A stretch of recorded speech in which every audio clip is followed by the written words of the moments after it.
not a major league ball player. Well, and you just made the other point. He can still field at second and third. He cannot play. He cannot play third base though. He's not a third baseman. I don't think he's a major league player. And then the other point that you just made was Alderson has never put a bullpen together. To go into the season with one lefty in this division is absurd. Half of these guys stink. It's always about the cheap with the Mets, Mike. It's always about keeping what you got as cheap as it can be. But even the guys they went out and bought, though, haven't worked out. They went out and paid for Bruce. They went out and bought Vargas. They gave Vargas $8 million. They went out and bought Bruce. They haven't done the job.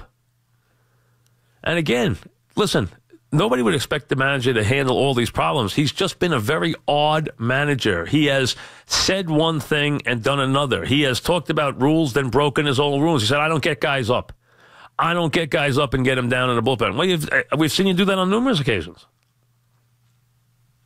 So, I mean, there's just a lot of things he talks about that he doesn't do. And sometimes his explanations are very hard to follow. But he is a young manager, so you want to give him a break. He also isn't managing a very complete team right now. You want to give him a break there, too. But he has had you scratching your head a few times. Antonio in Newburgh. What's up, Antonio? Hey, Mike, I just got to say, man, I got a problem with them sending Torres down because now what are you going to do when you need Didi to get a day off? You put GT at short or you make Torres I don't think they're going to give – I don't think they want to give Didi – I don't think they want to do that with Torres. I don't really want to start that. I know Torres can play short. I don't want to disrupt him that way. I wanted him out of the 9-hole. I thought it was time. I have no problem with that. I'd rather have him hit second than fifth, though. But I don't want to move him to short. The Torres thing was a nightmare for the Yankees. They didn't want to do it. They had no choice because they're showcasing Austin. They didn't want to get rid of Walker, and Bird was ready to come back, so they put Torres down. But you know how this has been handled. In the Yankee locker room, it was like there was a morgue. The Yankees players were furious. They didn't clean his locker out because of this. Now, he's got to stay down there 10 days, but Cash was adamant that he had to have 13 pitches because the fact he can't get any length out of his starting pitches. So they took a guy who clearly did not belong in the minor leagues, in Torres, and the Yankee players, I mean, they said the team was furious. I mean, they said it was like a morgue in there with him. That's how popular he is. And he didn't deserve to go down, but he thinks he needs 13 pitches, which I understand his premise. Hey, my guys are going 3 innings. I got to have 13 pitches. But let's be honest, Cole hasn't pitched that much. You got to have an insurance policy. You don't have one right now. I understand Torres can move over for Didi, but Torres has been too good, and I expect him to be back here, but they have to solve their problems. And clearly, you know, they got guys that they're showcasing, too. They're clearly showcasing Austin. We know that. But I don't know how much Austin's going to play if Bird's here. And Bird, you see, Bird is not a platoon player. He's an everyday player. So with Austin and Walker, they're not going to get that much time. And Walker plays at least 3 positions. So it's a tricky situation for them. They did not want to send Torres down. They admitted that. They said it was something they didn't want to do, and the team was not happy about it at all.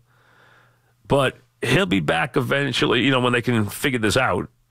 But they feel with these guys, you know, having so much trouble going a decent amount of game, you know, is going a decent amount of innings except for Severino, that they need to carry 13 pitches, which is why he went down. You know, I know they didn't want to send him down. They admitted they didn't want to send him down, but they had really, if they're going to keep 13 pitches, they really didn't have any recourse. You could send Austin down, but they clearly want to showcase Austin. But the only thing is, I don't know how much Austin's going to play here right now.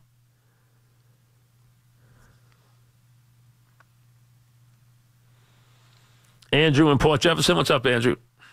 Hey, Mike. Thanks for taking my call as always. What's happening? Listen, I called back before you retired about Jay Bruce. I thought he was a terrible trade when they made it. I thought he was played terrible. well here last year, though. He also played terrible when we traded for him, when we didn't need a big lefty bat in the lineup, and all he did was strike out. He is exactly what's wrong with the Mets, which is he's an all-or-nothing power hitter past his prime who we signed for a discount contract because that's all we do. He is terrible for the Mets, and just like Todd Frazier is terrible, we'll never get Manny Machado because Well, you're not getting Manny Machado anyway. Exactly. The Mets would never. But the Mets. But first of all, Manny Machado probably who will have a ton of offers would not go to a park like Citi Field anyway to play in, most likely, especially when he's lived his life in a bandbox for right-handed hitters. He's hitting a park that maybe is the most conducive park in the major leagues for a right-handed hitter to hit in. He's not gonna come to Citi Field after that. The point is not that he's not going to come to Citi Field. The point is the Wilpons would never even think about signing him. That's the point, and Jay Bruce is the problem. See, I don't think Jay Bruce. First of all, I don't think Jay Bruce is. Listen, he's had a bad year this year, but I don't think Jay Bruce is really the problem. First of all, he's only 31 years old, and last year he played well. He's only played well in his career, except for once with Cincinnati. With Cleveland, I'll give him credit when we traded him away. Well, last year he had 36 homers and 101 RBIs. I mean, that's a good season. I don't know where you're from, but the 36-101's a good year. But my point is that we signed him for a discount contract like we signed Frazier.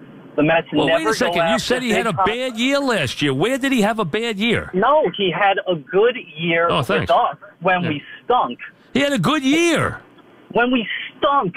And whenever there's pressure on Jay Bruce, what I've noticed is he doesn't do that well, except for Cleveland with the playoffs last year. Oh, except, listen, you're wrong about it. First of all, Jay Bruce is not done. He's 31 years old. I think Jay Bruce will get hot this year. I don't think he's the big problem. I really don't. What about Todd Frazier? Is Todd Frazier the problem? No, I don't think Todd Frazier's the problem either. I really don't. What's the problem with the Mets? Well, the problem with the Mets is, number one, their best player has been out of the lineup way too much. The guy that carries the Mets is Cespedes, and he has not been there doing that now for a year and a half, which is a major problem because Cespedes can carry a team, and they need him to do that. That's number one. Number two, the guy they thought was going to be the next best hitter on this team, Conforto, has had a nothing season. He's got 15 RBIs this year, so he has had a nothing season. He's hitting .240 with 15 runs batted in. That was the guy you thought was going to be your best hitter. Cespedes and Conforto were going to be your main attack guys. They have not done the job. Then you sprinkle in Bruce. Then you sprinkle in Frazier. These guys have been hurt, and they've been, non-productive and hurt. That's a big problem. From those four, that was supposed to be your 3, 4, 5, 6. And they've either been hurt or bad this year. That's hard to overcome. It really is. But do I think Jay Bruce is finished at 31 years of age? I don't. Plus, he had a good year last year. I don't think he's the problem. I don't think Frazier's the problem. I think Frazier, early in the season, people were singing Frazier's praise. Frazier's not going to be the problem. He's a gamer. He's going to be fine. Now, you're comparing him to Manny Machado. Okay, wait a second. I'm not comparing him to Manny Machado. But Manny Machado's not coming to the Mets. We know that. There's a lot of places for Manny Machado to go. Plus, I think people, if they don't watch it, are going to overpay a little bit for Manny Machado in the fact that his numbers, which are not all world, you don't compare Manny Machado to Trout or Harper or anybody like that, because in the park he hits in, you look at his overall numbers, they are not insane for his career. Now, he's having a career year this year, but he also plays in a bandbox. And I'm not saying Manny Machado's not a good player. He is a good player. He's a wonderful player. He's not the best player. But he's a very good player. But, there are going to be other teams that are most likely going to get him. That's not the Mets' problem. Mets' problem is they had to fix what they could fix. They've got nothing out of Conforto. They've gotten nothing out of Bruce. They've gotten Frazier hurt. They've had Cespedes on the DL. They can't win that way. Then you throw in the fact that now Syndergaard's on the deal. They didn't get anything out of Harvey, and then their bullpen's been up and down. Their lefty specialist has done nothing. They've gotten a couple of good performances here and there. Lugo before yesterday was having a good season. Familia has been a little up and down. So that's been the bullpen. And, you don't have enough starting pitching. And the lineup has been awful. They can't score runs, and they don't even hit home runs this year. At least they did that the last couple of years. So there's been enough problems to go around, that's for sure. But I'm not blaming it on Son and Jay Bruce. To me, that's not a problem. I was not against that, and most Met fans weren't. I didn't think they thought Jay Bruce would come back, and he did have a good year last year. All right, we got a pair of tickets right now for the Yankees against the Rays.